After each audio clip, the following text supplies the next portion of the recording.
Bienvenidos a las historias de Lilith.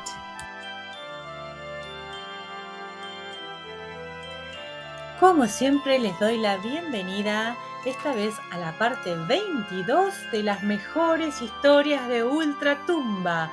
22 partes de estas historias increíbles y es un gusto haber llegado hasta este momento. Estamos a muy poquito del final, tenemos aparte de 4 cuentos más y lamentablemente terminamos, pero con gran placer de haber llegado hasta acá. Hoy les traigo unos autores, porque es un par, es un dúo, que para mí es extraño, no he leído muchos dúos, tampoco entiendo cómo hacen para escribir en dúo. Qué bueno, no conocía, así que estoy conociendo con ustedes si es que ustedes tampoco los conocen, así que ya veremos. Se los presento. Acá tienen una imagen de los señores Erckmann y Chatrian. Estos señores son franceses, dramaturgos que firmaban sus obras así, Erckmann-Chatrian. En realidad, sus nombres son Emil Erckmann y Alexander Chatrian.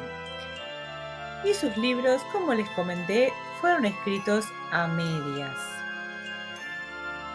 Ambos nacieron en el departamento de Mosela, en el extremo noreste de Francia. Se especializaron en historias militares y en relatos de fantasmas, siempre con un toque campechano y humorístico. Se conocieron en la primavera de 1847 y su amistad perduró hasta que se pelearon abruptamente en 1886. Y queríamos encontrar el chusmerío. ¿Por qué se han peleado estos señores? No lo sabemos, pero bueno, ahí está el misterio. Se han peleado y a partir de ahí nunca más. Escribieron por separado y listo. Pero bueno, como les dije, de 1847 a 1886 pasaron un par de años, ¿sí?, de amistad. Entonces escribieron un montón de obras. Sus primeros trabajos tenemos Malédiction, no sé cómo se lee en francés, perdón, pero Vin Rouge et Vin Blanc de 1849, L'Alsace de 1814, perdón, ese es un drama. Tenemos Science Genie, o Jenny, disculpen, de 1850.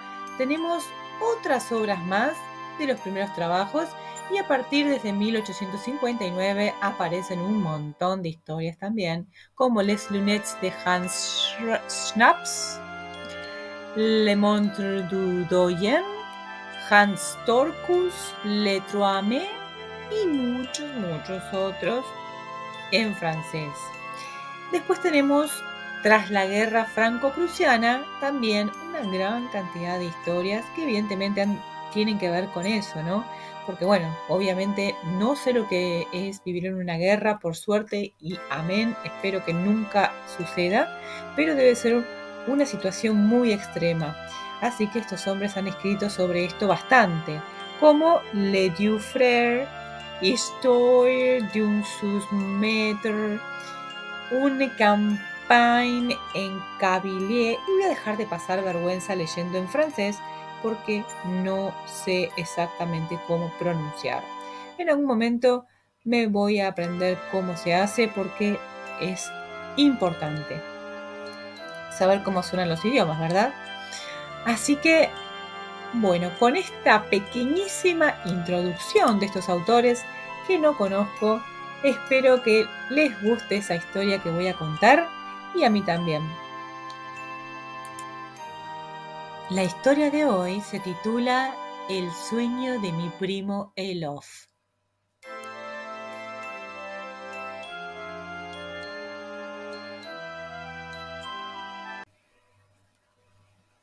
Mi primo Casper Elof Imant pertenece a esa clase de personas de temperamento melancólico. lo que significa, en otros términos, que tiene el hígado grande, la cintura delgada, cabellos castaños, casi negros, mirada viva, nariz larga y ligeramente ganchuda, mejillas secas, labios rojos, dientes blancos, mentón prominente y el espinazo flaco. En otros tiempos, a menudo se le veía pasearse, con aire soñador y los hombros encorvados por la avenida Platanes, en Birkenfeld. Sus penetrantes ojos adoptaban entonces una expresión de abatimiento, y las muchachas más bonitas de la ciudad se lamentaban de su infortunio, a pesar de que gozaba de una renta de 15.000 libras y de un excelente apetito. Ellas pensaban que estaba enfermo, y trataban de curarle a toda costa. El pobre Love, decían, no se consolará nunca de la muerte de su madre. Sería necesario que se distrajera, que gozase de la alegría de un hogar, para borrar de su alma esa impresión dolorosa. Sí, le haría falta una buena esposa, unos hijos, etc. El lector debe tener en cuenta que mi primo Elof no tenía 6 años cuando murió su madre, sino que estaba rondando la treintena. Yo acostumbraba a visitarle y le contaba todas estas historietas de las muchachas casaderas de la ciudad. Mi pobre pariente sonreía al oírlas, pero acto seguido volvía a su estado sombrío y melancólico. Nuestra tía Catherine, la viuda del consejero Weinland, acostumbraba a dar en aquella época unas veladas musicales a donde concurría un buen ramillete de encantadoras muchachas. Siempre pensé que la digna señora, poseída de una vocación matrimonial muy singular, quería casar a sus sobrinos y favorecer, como suele decirse, las simpatías recíprocas. Fuera lo que fuese, mi primo Elof y yo, a gusto o a disgusto, asistíamos a aquellas reuniones que nos aburrían de lo lindo. ¿Por qué no haría uno cuanto tiene una tía que posee 3 inmensos viñedos y grandes extensiones de terreno en los alrededores de Frankfurt? Siempre quería escucharnos cantar el dúo languroso. Lo que yo necesito, eres tú, eres tú, eres tú. Con Mademoiselle Ophélie o con Mademoiselle Fridolin, y nosotros lo cantábamos. Nuestra tía también nos obligaba a servir pasteles y Kugelhof a todas las señoritas casaderas, y nosotros lo hacíamos. Siempre estaba pendiente de nuestro aspecto exterior, del nudo de nuestra corbata, de la forma en que habíamos plegado el pañuelo del bolsillo de la chaqueta, y nosotros escuchábamos sus reproches con la más delicada condescendencia. Yo le respondía riendo: «Tiene usted muchísima razón, mi querida tía, tiene razón». El Off, mientras tanto, siempre estaba con el codo apoyado en el piano, con aire mohíno, y hacía gala de una gran resignación. Luego llegaban las cotorras, las de costumbre, Madame la consejera o Madame la baronesa. Estas dos charlatanas hablaban más que todas las demás juntas. Cuando aparecían, todo era exclamaciones. ¡Qué placer volver a ver! Ya creíamos que no iban a venir. Temíamos no tener el honor de que acudieran a nuestra velada musical. Y entonces aquellas damas sonreían, abrazaban a nuestra tía y la colmaban de besos y frases cariñosas. Da gloria ver a todas estas hermosas señoritas. ¡Qué lindas son! ¿Por qué no se casa usted? Ahora bien, cierta tarde, después del dúo, de la obligada balada y de la arieta colibrioli, algunas de aquellas señoras, damas de honor de una lotería de beneficencia, hablaban entre ellas de una mendiga que acababa de morir, a la edad de 90 años. Madame la baronesa de Freydag estaba haciendo una apología de las virtudes de la pobre anciana. El Off, apoyado en el quicio de una ventana, parecía escuchar con atención lo que decía la baronesa.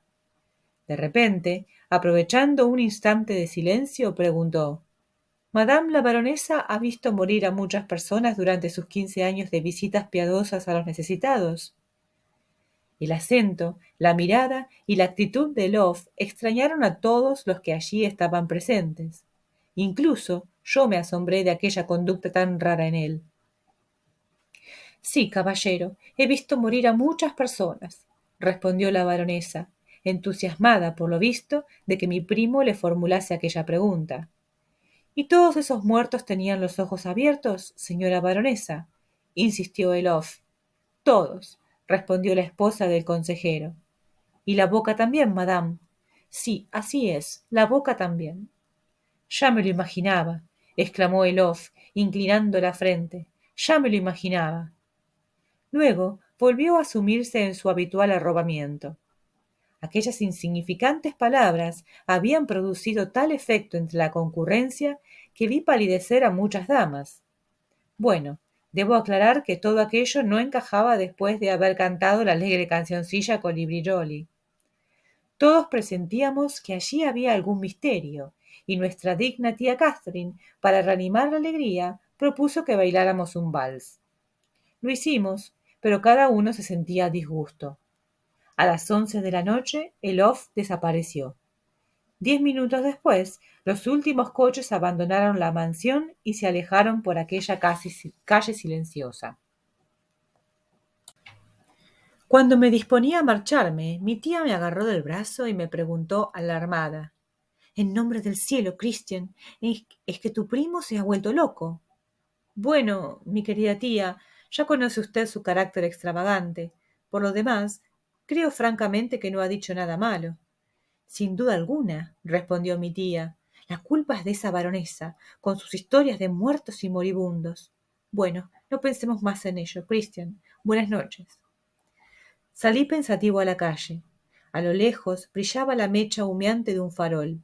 No sé por qué, al llegar a mi casa, en la calle Capucines, sentí una especie de escalofrío. Antes de acostarme, miré debajo de la cama, cosa que nunca había hecho en mi vida. Tenía la impresión de que un peligro inminente me amenazaba. Durante toda la noche tuve unas pesadillas muy extrañas. Me desperté varias veces y escuché las ramas de los altos álamos azotar los cristales de mi ventana y la corriente del río Erbach chocar con su monótono fluir contra los muros existentes a lo largo de mi jardín. Los gritos de los marineros y del vigilante nocturno sonaban en mis oídos con un tono misterioso. Al día siguiente me levanté a las 5. Abrí las ventanas y me puse a escuchar el piar de las golondrinas. En aquel instante vi a lo lejos, en aquella calle desierta, a mi primo Elof, que se acercaba a grandes pasos, con el sombrero casi tapándole los ojos y cubriéndose el pecho con las solapas de su pequeño abrigo negro. Iba a saludarle cuando giró con brusquedad a la izquierda y subió las escaleras de 4 en 4.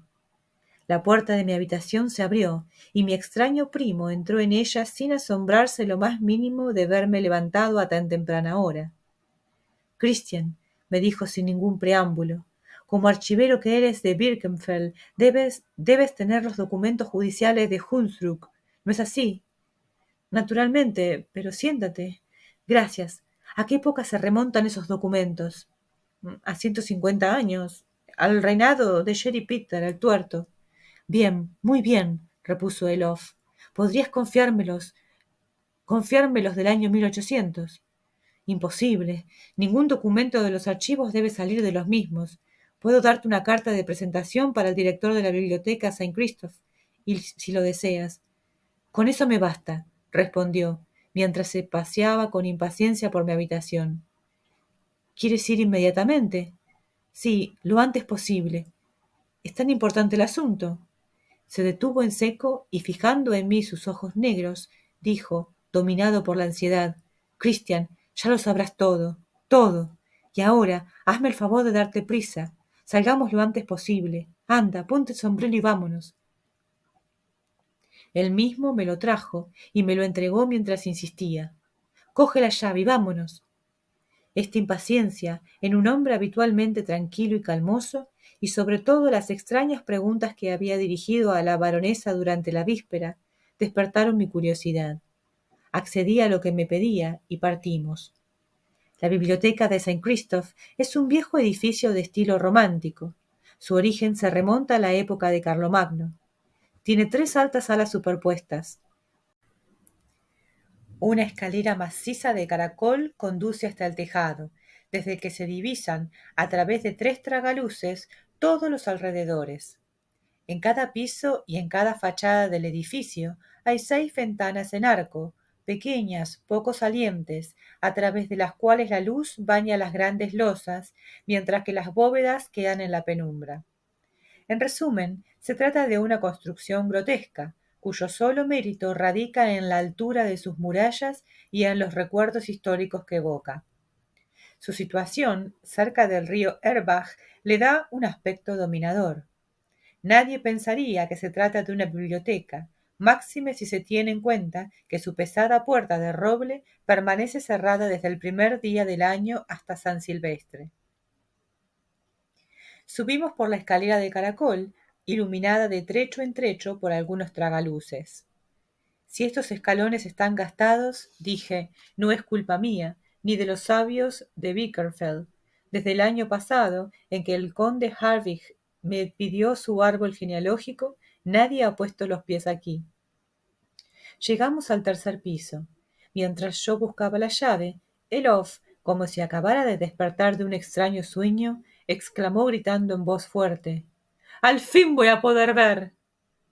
Penetramos en la gran sala silenciosa. El sol brillaba con todo su fulgor matinal. A través de las pequeñas ventanas podíamos ver cómo iluminaba los hermosos paisajes de la llanura circundante. El río, los molinos y los árboles, cuyo follaje se destacaba con una nitidez sorprendente.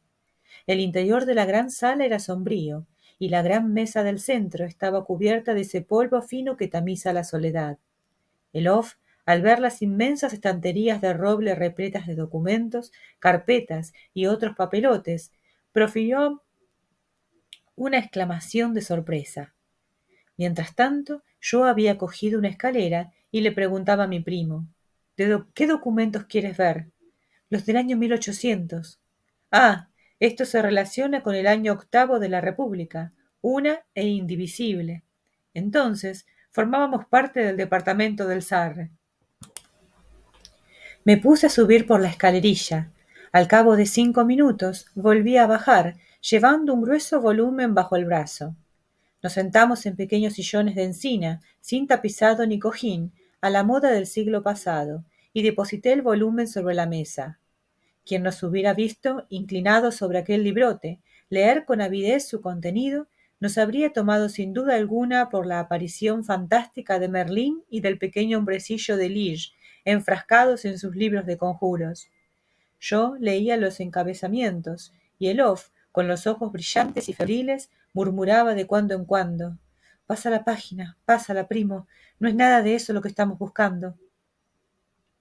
Ya habíamos leído los 2 primeros tercios del volumen, cuando al fin, contagiado por la impaciencia de Elof, leí lo siguiente: «Extracto del registro del Tribunal Criminal del Departamento del Sarre, año 8, en nombre del pueblo francés, visto por el Tribunal Criminal del Departamento del Sarre, el acta de acusación, levantada el 9 de mes de Fructidor, año 8, contra Philippe Gilger, a cuyo tenor». «¡Ah! ¡Ah!», exclamó Elof. «¡Ya lo encontramos! Lee más alto, querido primo». Mi primo me miraba con tanta insistencia que me turbé. El sonido de mi propia voz, repetido como un eco por las bóvedas, me hacía sentir unos vagos temores. Proseguí leyendo.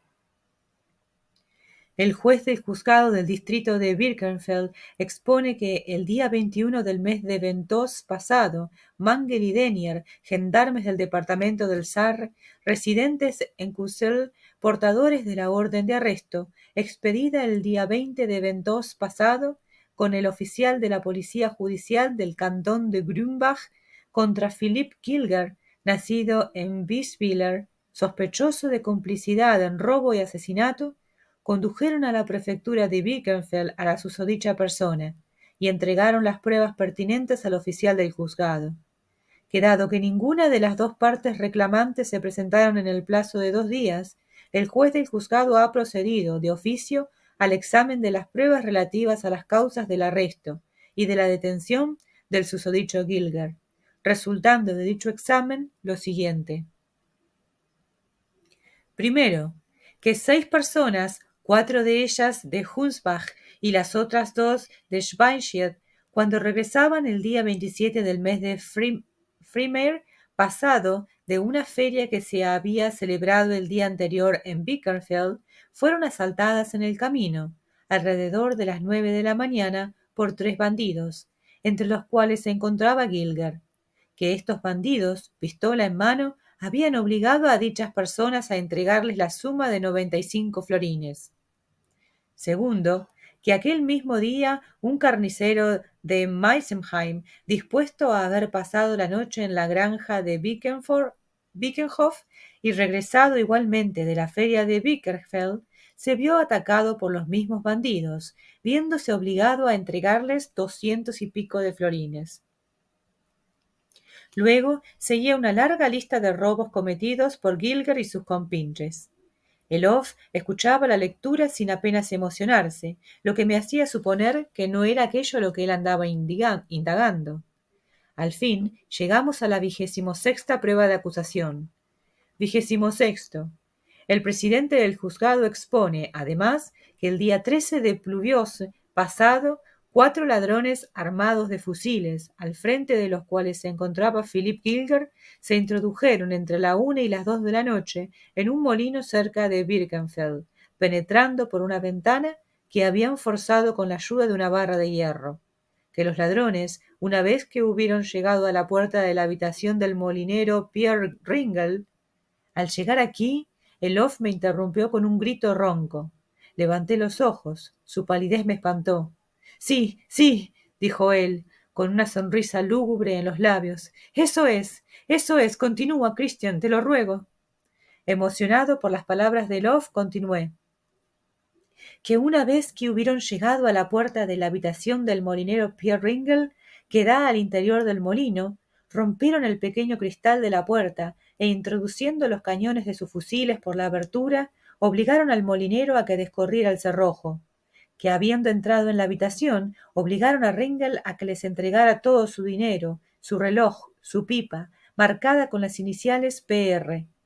Que habiendo registrado todos los rincones de la casa sin encontrar el dinero que esperaban, no satisfechos con insultar al molinero con 1000 terribles imprecaciones, le ataron las manos con una mecha, que a continuación encendieron, y que cuando Ringel, desesperado por el terrible dolor de las quemaduras, trató de defenderse, le golpearon repetidas veces con la culata de sus fusiles, lanzándolo después de una ventana al foso del molino, donde su cadáver no pudo ser encontrado, a pesar de todos los intentos, lo que hace suponer que fue arrastrado por las fuerzas de la corriente.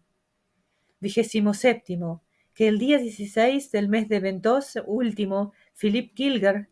Ya basta, interrumpió el Off. Todas mis suposiciones quedan confirmadas. Christian, vas a enterarte de unas cosas que te pondrán los pelos de punta. Pero veamos primero el desenlace de este drama, tal como está expuesto en el registro de Treves. Volví a pasar muchas hojas hasta que llegué al lugar en que se exponía la declaración del fiscal de Birkenfeld. Se la leí a mi primo, como también la orden de búsqueda del cuerpo del delito, expedida el día 11 del mes de Fructidor.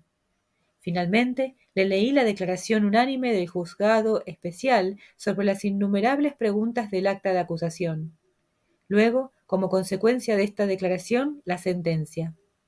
El tribunal del departamento del Sarre, después de haber oído las conclusiones del fiscal del Estado y las declaraciones del acusado y de su abogado defensor, y habiendo deliberado sobre el caso, condena a Philip Gilger a la pena de muerte, de acuerdo con las leyes vigentes, etc. Asimismo, le condena a pagar los gastos del proceso, etc. Hecho, pronunciado e interpretado en la audiencia pública del Tribunal de Treves el día 29 del mes de Brumaire, año 9 de la República Francesa, una e indivisible, a las 6 de la mañana. Firmado Buschel, presidente, Bouter, Volbach, Herserod y Barnier, jueces del tribunal, que han firmado todos la presente sentencia. Una copia de la misma se adjunta al atestado. Firmado Buschel, presidente, y Barnier, jefe de archivos judiciales. ¡Qué desgracia! Exclamó el Off. ¡Qué desgracia! Aquel hombre era inocente. ¿Inocente? ¿Cómo lo sabes tú? Lo sé.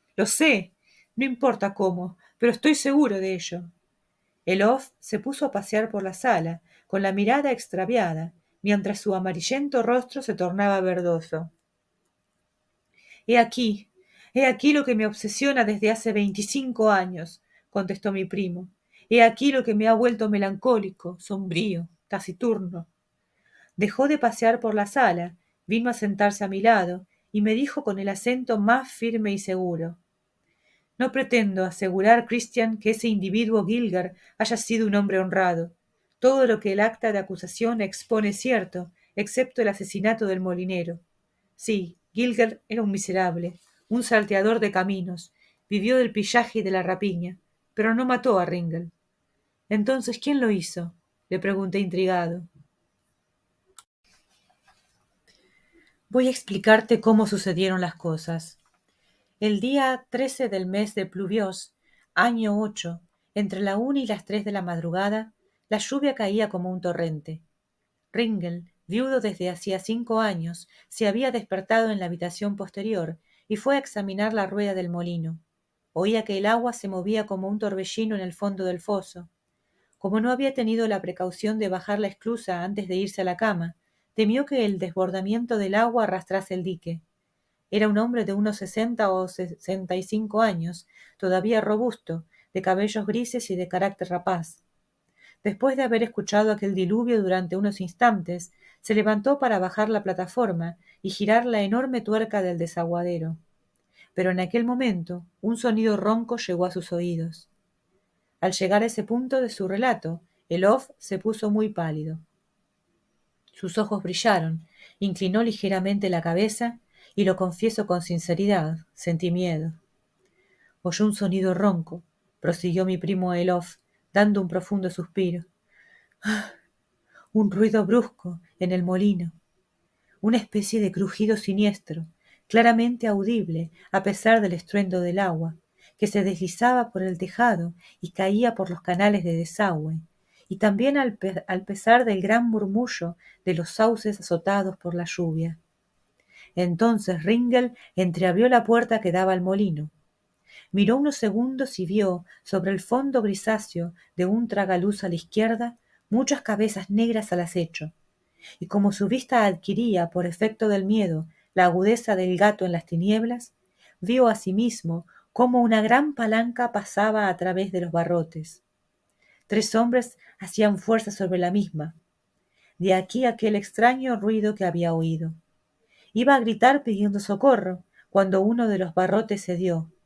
Al mismo tiempo, 2 hombres penetraron rápidamente en el molino. A Ringel solo le quedó tiempo para cerrar la puerta y encomendar su alma a Dios.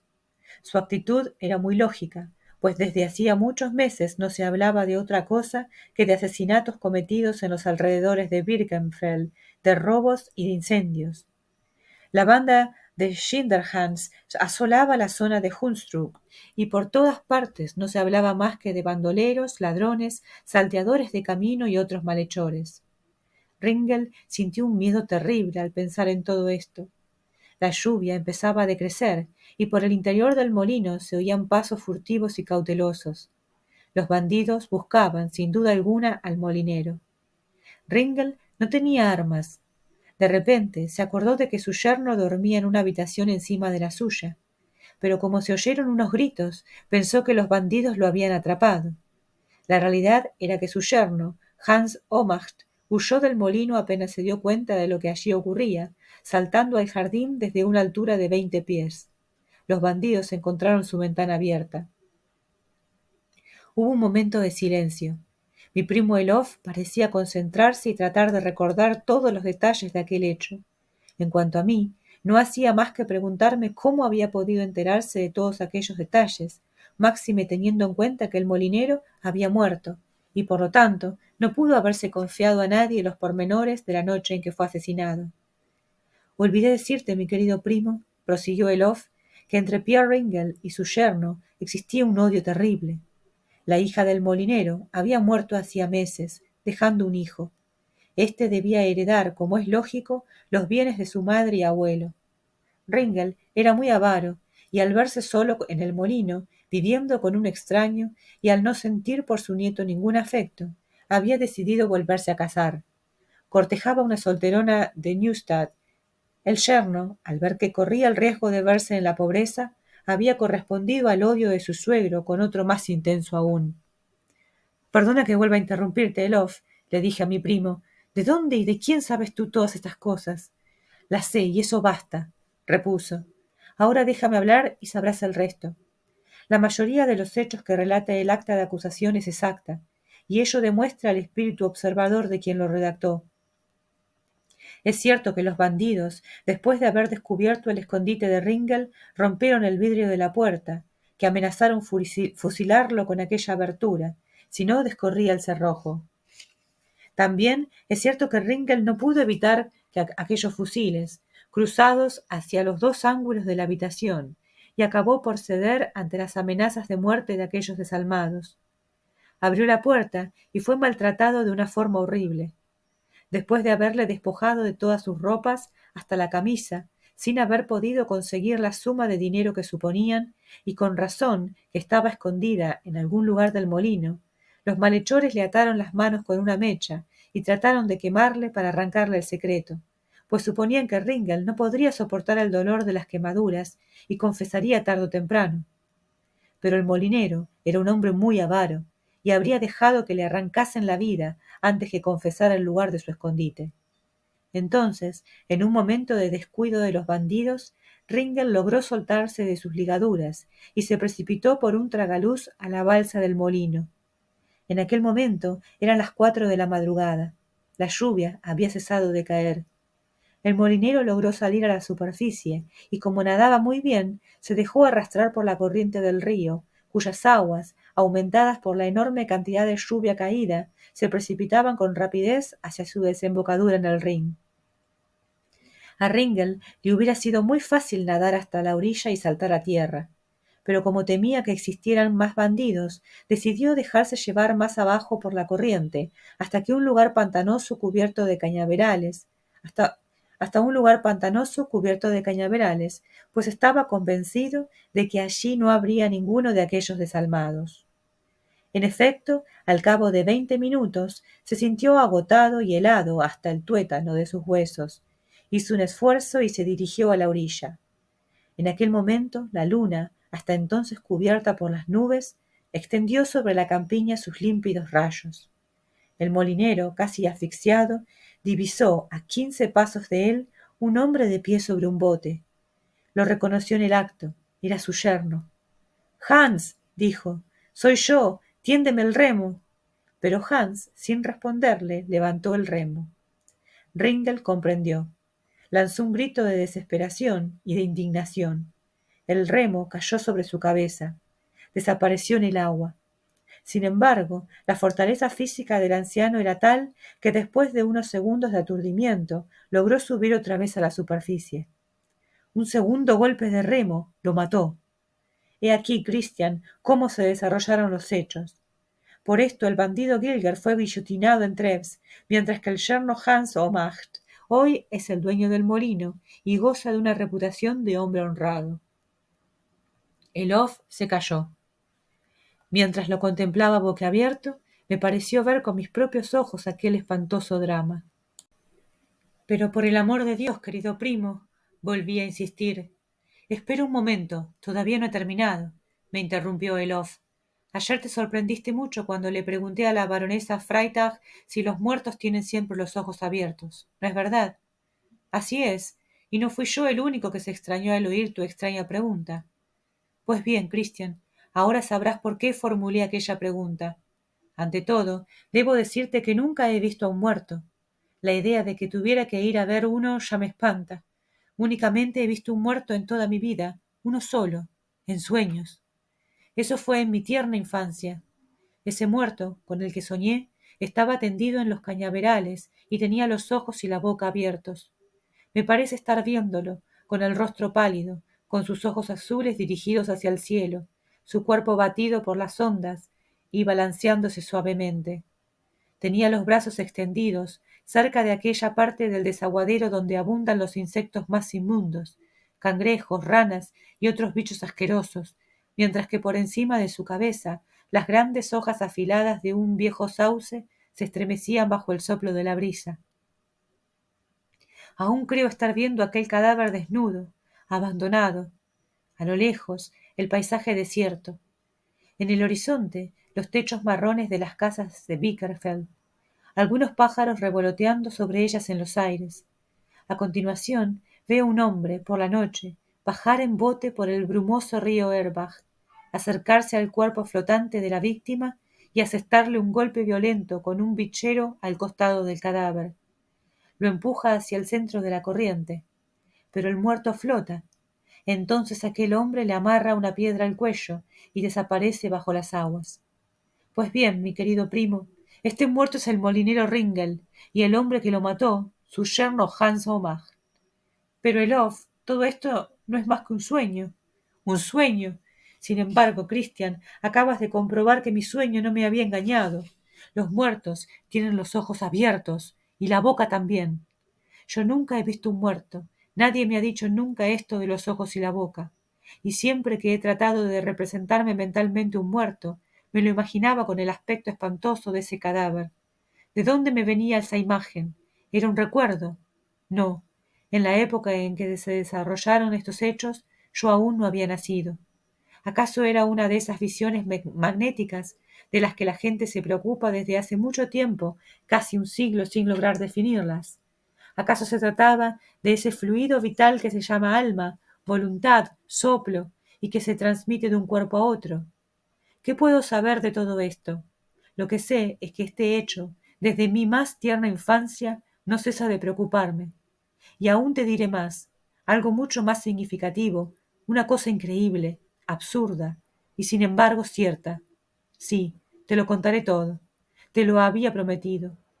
Hace unos días, cuando pasaba por la orilla del Erbach, seguía dudando de mis impresiones, y me trataba a mí mismo de visionario.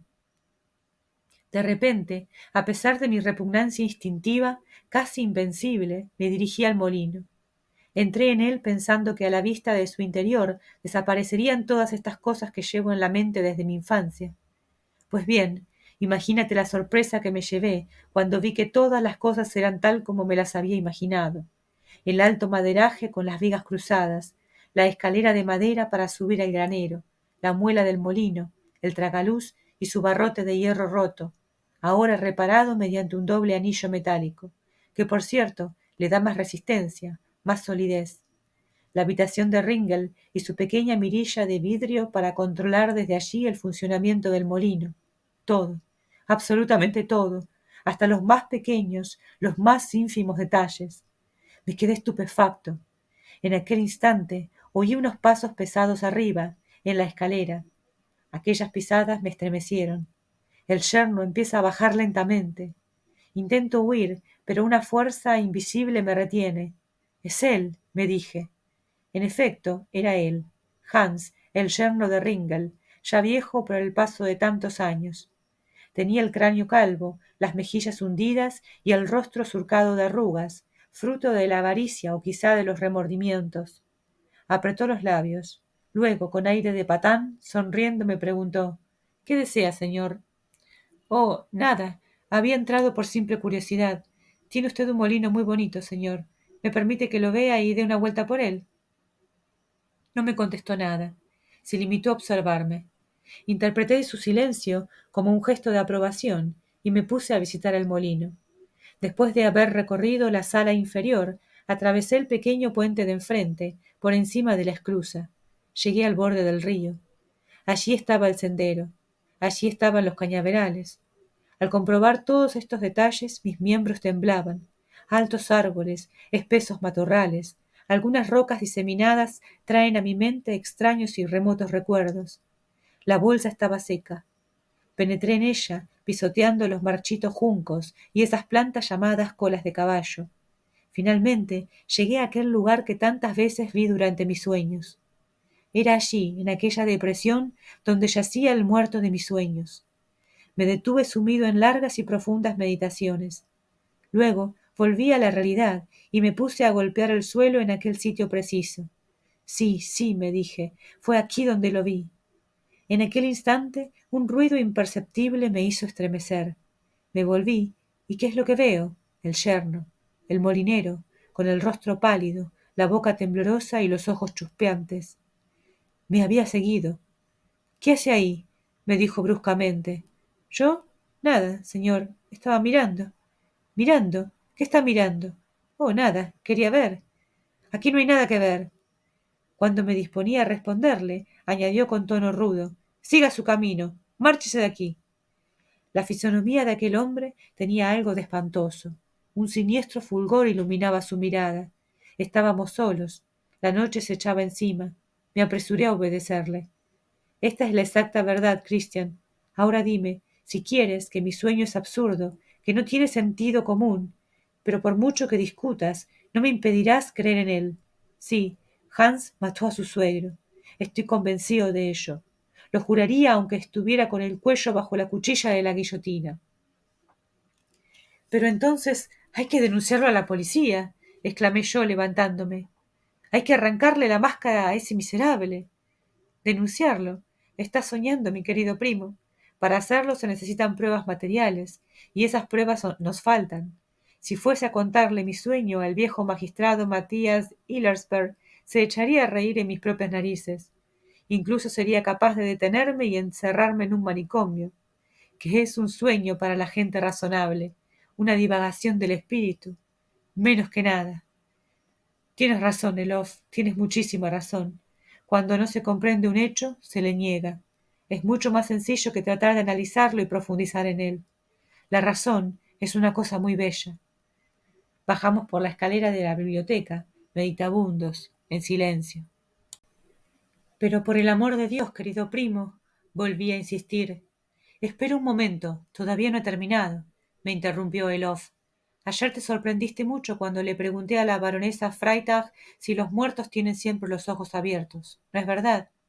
Así es, y no fui yo el único que se extrañó al oír tu extraña pregunta. Pues bien, Christian, ahora sabrás por qué formulé aquella pregunta. Ante todo, debo decirte que nunca he visto a un muerto. La idea de que tuviera que ir a ver uno ya me espanta. Únicamente he visto un muerto en toda mi vida, uno solo, en sueños. Eso fue en mi tierna infancia. Ese muerto, con el que soñé, estaba tendido en los cañaverales y tenía los ojos y la boca abiertos. Me parece estar viéndolo, con el rostro pálido, con sus ojos azules dirigidos hacia el cielo, su cuerpo batido por las ondas y balanceándose suavemente. Tenía los brazos extendidos, cerca de aquella parte del desaguadero donde abundan los insectos más inmundos, cangrejos, ranas y otros bichos asquerosos, mientras que por encima de su cabeza las grandes hojas afiladas de un viejo sauce se estremecían bajo el soplo de la brisa. Aún creo estar viendo aquel cadáver desnudo, abandonado. A lo lejos, el paisaje desierto. En el horizonte, los techos marrones de las casas de Bickerfeld, algunos pájaros revoloteando sobre ellas en los aires. A continuación, veo un hombre, por la noche, bajar en bote por el brumoso río Erbach, acercarse al cuerpo flotante de la víctima y asestarle un golpe violento. Y así finaliza esta historia relacionada con los sueños, con lo desconocido, con lo que no podemos comprender y cómo reaccionamos, ¿verdad? O creamos alguna historia para poder comprenderlo, o lo rechazamos y no queremos saber nada. El camino más largo y el más duro sería investigar, sería poner a prueba hasta encontrar la respuesta. Pero no todo el mundo está dispuesto a hacer eso. Es más fácil imaginar, ¿verdad? O negarlo. Así que, como los personajes se han ido pensativos, así creo que nos vamos nosotros también. Yo, como siempre, muy agradecida con todos ustedes por escuchar mis historias, por darme like y por dejar sus increíbles comentarios. Mañana tenemos todavía otra historia para contar, así que los espero. Hasta la próxima.